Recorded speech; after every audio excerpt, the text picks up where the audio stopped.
Hi everyone, today in this video I'll show you how you can increase the file transfer speed of your pendrive.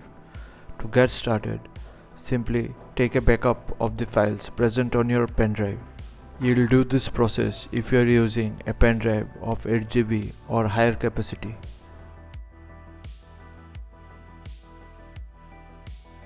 Now once you take the backup of your pendrive, simply format the pendrive. In the file system, make sure you are selecting NTFS and then formatting the drive.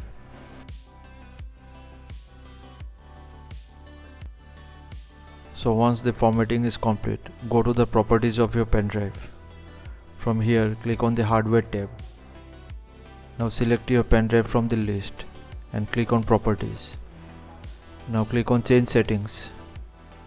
Now go to the policies tab and select better performance and save the change.